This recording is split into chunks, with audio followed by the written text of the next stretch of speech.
Question number 24, solve the previous problem if the pulley has a moment of inertia I about its axis and the string does not slip over it। तो ये पिछले question का diagram बोल रहा है कि रस्सी और पुली के बीच में अगर स्लिपिंग ना हो और पुली का मोमेंट ऑफ इनर्शिया आई हो, तब टाइम पीरियड क्या होगा। अपन टाइम पीरियड ही निकाले थे आई थिंक। हाँ, तो सोचो भाई, अगर मैं इसको एक्स से नीचे खींचा तो ये ब्लॉक यहाँ पर आ गया, तो अभी क्या क्या हो रहा होगा यहाँ पर समझो भाई। अगर ब्लॉक को नीचे खींचोगे तो स्प्रिंग ही इलोंगेट होगी एक्स्ट्रा, रस्सी तो इलोंगेट हो नहीं सकती, रस्सी तो आइडियल है। तो जितना मैं एक्स को नीचे ब्लॉक को नीचे खींचूंगा उतना ही स्प्रिंग में इलोंगेशन होगा, एक्स्ट्रा इलोंगेशन। ठीक है ना। तो स्प्रिंग फोर्स मतलब स्प्रिंग में इलोंगेशन फर्दर कितना है, के एक्स आया। तो extra force in the spring will be equal to what, K into X. Extra force in the spring, extra tension over the mean position पे tension जो है उसको छोड़ के, है ना। अभी ऐसे सोचो कि यहां पर अगर के एक्स आया है और यहाँ पर मतलब ये पूरी स्प्रिंग में और इस पूरी रस्सी में यहाँ पर क्या आएगा, के इंटू एक्स फोर्स आएगा।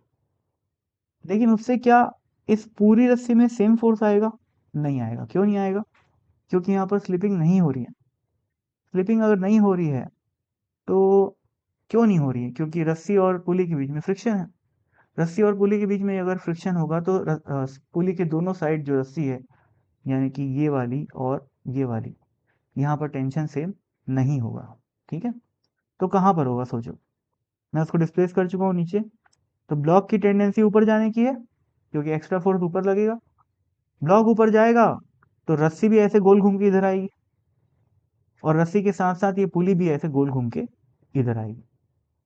तो रस्सी इस बार क्या कर रही है, रस्सी का भाई इस पुली से तो रस्सी ही जुड़ी हुई है ना।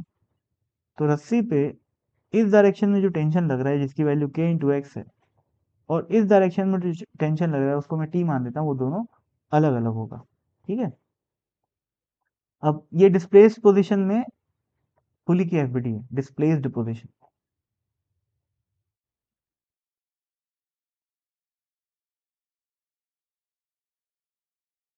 और इसी डिस्प्लेस पोजीशन में ब्लॉक की एफबीडी कैसे बनेगी, ऊपर की तरफ टी और नीचे की तरफ एम जी। अब सोचो ब्लॉक के लिए जो force is equal to mass into acceleration की इक्वेशन बनेगी वो क्या बनेगी, टी। देखो भाई अब यहाँ पर एम जी की वजह, आई एम सो सॉरी, इसकी भी जरूरत नहीं। क्यों? क्योंकि मैं इस टी को पूरा टेंशन नहीं मान रहा हूँ, इस टी को मैं एक्स्ट्रा टेंशन मान रहा हूँ over which was previously existing at equilibrium position. और ये जो के एक्स भी है वो भी एडिशनल है। ठीक है।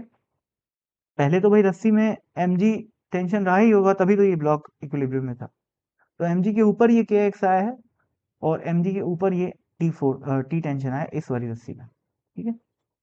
तो इसका एफबीडी क्या इसका एफबीडी में क्या क्या दिख रहा है अपने को, टेंशन ऐसे खींच रहा है इसको और kx इधर खींच रहा है। अब चूंकि हम जानते हैं कि पुली ऐसे जाएगी तो kx would be greater than t। तो net force tau, sorry net torque will be equal to kx into r, ये रेडियस क्या है r है, माइनस टी इंटू आर, ये आ गया torque. And this would be equal to I into alpha. और हमें पता है कि स्लिपिंग जब नहीं होती है तो एल्फा बराबर क्या होता है, ए बाय आर होता है। ये स्मॉल आर में क्या माना हूँ, small r is the radius of the pulley. ठीक है। तो ये इक्वेशन नंबर 1 आ गई, ये इक्वेशन नंबर 2 आ गई, और इक्वेशन नंबर 3 ब्लॉक से आ जाएगी। एक्स्ट्रा फोर्स ब्लॉक के ऊपर t, and that would be equal to mass into acceleration. अब क्या करोगे, टाइम पीरियड निकालना है भाई। ध्यान रखना ये टी टेंशन वाला टी है, टाइम पीरियड वाला नहीं। तो क्या करूं मैं, हाँ, ए की वैल्यू, अल्फा को एलिमिनेट कर देते हैं चलो। तो यहाँ पर अल्फा की जगह ए बाय आर यहाँ पर आ जाएगा, यहाँ पर आ गया ए बाय आर। ये आर यहाँ से चले जाके यहाँ मल्टीप्लाई हो जाएगा, यहाँ पर भी मल्टीप्लाई हो जाएगा। और इस टी की जगह एम ए को मैं यहाँ पर पुट कर देता हूँ। तो K X into are square minus T की वैल्यू हो गई M A into are square is equal to I into A. तो ए की वैल्यू क्या आ जाएगी, K X R square by M are square plus I. तो यहाँ दिख रहा होगा कि acceleration is again proportional to X, जहाँ पर प्रोपोर्शनलिटी कांस्टेंट क्या है, ये पूरा। ओमेगा स्क्वायर की वैल्यू क्या हो गई, K into are square upon M are square plus I. और यार ये आर क्वेश्चन में दिया है क्या भाई, क्वेश्चन में आर तो नहीं दिया हुआ है, पर आंसर में आर आ रहा है, क्या करें। ठीक है भाई, देखते हैं इसका आंसर मैं एक बार चेक कर देता हूँ, 2 मिनट वेट कर। ओके, तो आंसर चेक करने में ये पता चला है कि आंसर में आर के टर्म्स में आंसर दिया हुआ है। भले ही क्वेश्चन में आर यूज नहीं किया है, लेकिन ठीक है, वो अपने आप मान लिया, ऐसा दिखाई पड़ रहा है जैसे मैं मान लिया। तो ओमेगा की वैल्यू क्या आ गई, अंडर रूट ऑफ दिस, यहाँ से स्क्वायर हट गया तो ओमेगा की वैल्यू आ गई। तो टाइम पीरियड की वैल्यू आ जाएगी, ये time period will be equal to 2 pi under root m by k, यहाँ हो जाएगा 2 pi under root m by k की वैल्यू क्या आ गई। अच्छा नहीं, इसकी ज़रूरत नहीं है, आई एम सो सॉरी, है ना, इसकी ज़रूरत नहीं, जब मैं ओमेगा निकाल चुका हूँ ऑलरेडी, है ना। हाँ, तो ऐसे नहीं करें। ओमेगा क्या होता है, ओमेगा होता है 2 pi by T is equal to, ये आ चुका है दिस। तो time period will be equal to 2 pi under root of this.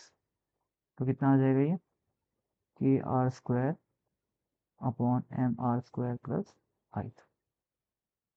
बस ये आंसर आ गया। अब इसको चाहो थोड़ा सिंप्लीफाई कर लो भाई। ये के क्या था यार, मैं तो भूल ही गया। हाँ, के स्प्रिंग कांस्टेंट था, ठीक है।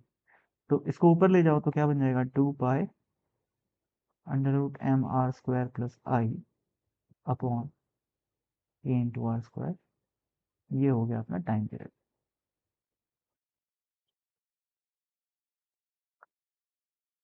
So that's it. Thank you so much.